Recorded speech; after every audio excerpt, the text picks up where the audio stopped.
இயக்கத்தில் பார்த்தீங்கன்னா இப்போ பொதுச்செயலர் எடப்பாடியார் வந்து எல்லாம் கட்சி விட்டெல்லாம் எடுத்துட்டு இருக்காரு, பதவி விட்டு நீக்கிட்டு இருக்காரு.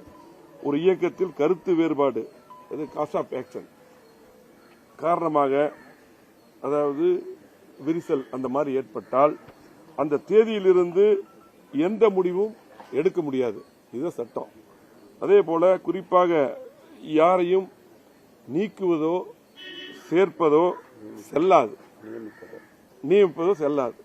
அதே போல 5/5/2026 தேர்தல் முடிவுகள் வெளிவந்த அடுத்த நாளே கருத்து வேறுபாடு வந்துவிட்டது. அதே போல நீதிமன்ற கணக்கிலோ தேர்தல் ஆணைய கணக்கிலோ 11/5/2026 அன்று யார் பதவியில் இருந்து அதுக்கு பின்னால் 11 அந்த பிரச்சனை வந்து ஃபர்ஸ்ட் அவங்க பெட்டிஷன் கொடுத்தா, நாங்க கொடுக்கல, அவங்க கொடுத்தாங்க. அதுக்கப்புறம் வந்து பார்த்து நாங்க கொடுத்தோம். ஃபர்ஸ்ட் ஆரம்பிச்சது அப்படித்தான், ஒவ்வொன்றும் அவங்க தான் அதை பண்றாங்க, அதுக்கப்புறம் நம்ம பண்றோம். நம்ம வந்து தெளிவா வந்து இப்ப பாத்தீங்கன்னா பொதுக்குழுவை கூட்டி தோல்வி எதனால் என்று கண்டிப்பா எல்லாமே கலந்து ஆலோசிக்கணும். பொதுக்குழு கூட்டம் தான் என்னுடைய கோரிக்கை. பொதுச்செயலர் அவர் தான் இருக்கான்னு சொல்லி போட்டு தெளிவா நானும் பேசினேன். CV சண்முகம் பேசும்போது சொன்னாங்க, நத்தம் விஸ்வநாதன் நேற்று பேசும்போது சொன்னாங்க.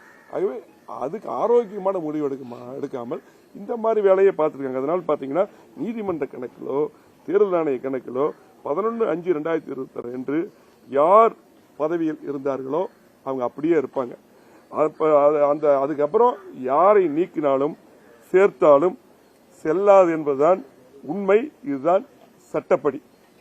அதே போல இதேதான் அம்மா மறைவுக்கு பின்னால் பாத்தீங்கன்னா அந்த டயத்தில் பாத்தீங்கன்னா இப்ப பொதுச்செயலாளக்கூடிய அவர் எடப்பாடியார் அவர்களும் எப்படி முதல்வராக பொதுச்செயலராக எல்லாம் வந்தாரு, இதே விதிதான். ஆகவே அதன் அடிப்படையில் தான் நாங்களும் செயல்படுகிறோம்.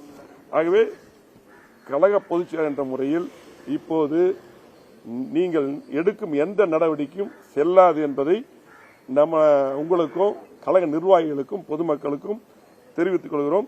தேவையில்லாத அந்த குழப்பமான கட்சியை குழப்பக்கூடிய நடவடிக்கையை நிறுத்திவிட்டு ஆரோக்கியமாக பொதுக்குழுவை கூட்டி இந்த தோல்விக்கு இன்னைக்கு பாத்தீங்கன்னா 3வது இடத்துக்கு நம்ம வந்திருக்கிறோம்.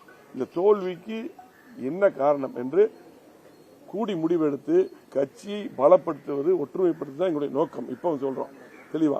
இவர் வந்து எல்லாத்தையும் போங்க போங்க போங்க நீக்கிட்டே இருக்காரு. இது வந்து தயவு செஞ்சு நிறுத்திட்டு, தயவு செஞ்சு இன்னைக்கு பாத்தீங்கன்னா எல்லாத்தையும் வாங்க வாங்க வாங்கன்னு கூப்பிட்டு பிரிஞ்சு போனவங்களை இதுக்கு முன்னாடி நீக்கினவங்க எல்லாத்தையும் ஒற்றுமைப்படுத்தி கட்சியை பலப்படுத்தி புரட்சி தலைவி அம்மா அவர்கள் நினைத்தார்களோ, புரட்சி தலைவி எம்ஜிஆர் அவர்கள் இந்த கட்சி எதுக்காக ஆரம்பித்தார்களோ அந்த அடிப்படையில் திமுக எதிர்ப்பு முக்கியம். திமுக நமக்கு ஆகாது. ஆகவே அந்த அடிப்படையில் கண்டிப்பாக ஒற்றுமையாக இருந்து அம்மாவுடைய ஆட்சி கொண்டு வருவதற்கு நம்ம பாடுபட வேண்டும். இதுதான் எங்களுடைய நோக்கம். ஆகவே இன்னைக்கு வந்து பொதுச்செயலர் அவர்கள் நீக்கின எதுவும் செல்லாது. அவர்களாம் அப்படியே பதவியில் தொடர்வார்கள். எல்லா பதவியில் அப்படியே தொடர்வார்கள். பிளே ஸ்டோர் மற்றும் ஆப் ஸ்டோரில் இருந்து பாலிமர் செயலியை QR கோடு மூலம் பதிவிறக்கம் செய்யுங்கள். செய்திகளை உடனுக்குடன் பெறுங்கள்.